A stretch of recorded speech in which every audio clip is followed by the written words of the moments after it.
a number of years ago. This is in the late 80s.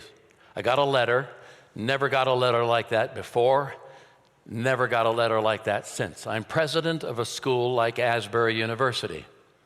It's in coastal California, south of San Francisco, a town called Santa Cruz. Anybody know where Santa Cruz, California is? It's Monterey Bay, right?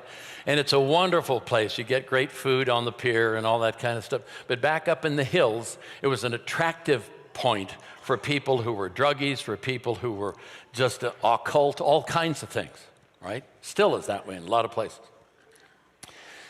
And I walk into my office one day on a Monday morning, pick up a letter. I opened it up and start reading. It's Student Life Department had sent it down. And it started out this way: to whom it may concern. Now, if you lead something and you get a to whom it may concern letter, it's probably not going to be signed and it ain't going to be good. This one was good.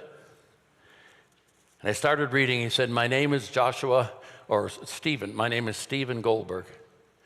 And I came to Santa Cruz 15 years ago looking for peace.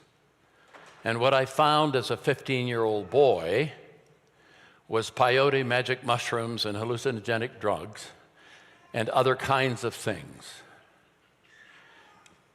And he said, over the last 15 years, 10 to 15 years, I've lived in the Santa Cruz Mall, which is a big open area, and there's lots of people who live under bridges. The townspeople call them trolls, and they panhandle, things like this.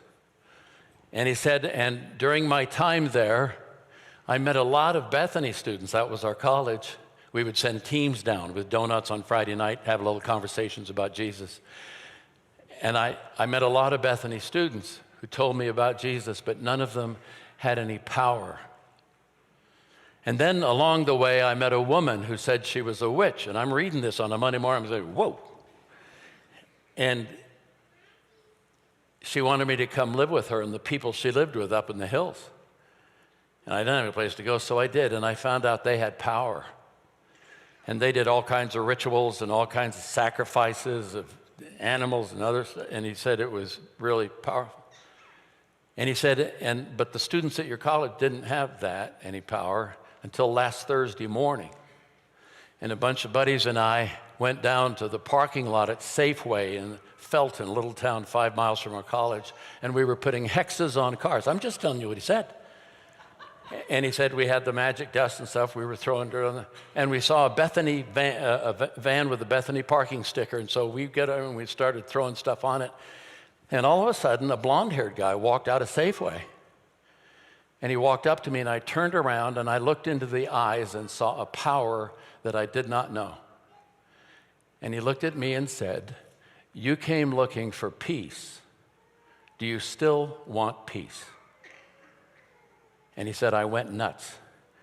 And I tried to kill him. I tried to grab him, and he wouldn't move. And he just kept saying, you came looking for peace. Do you still want peace?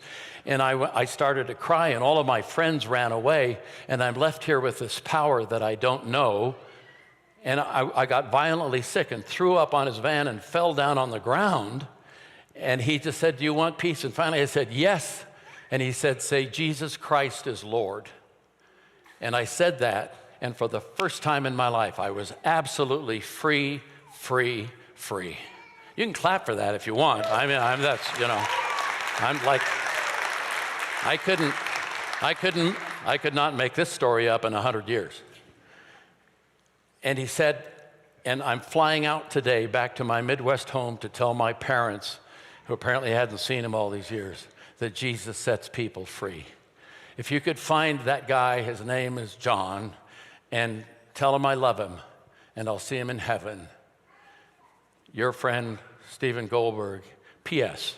Please put this same power in the rest of your students.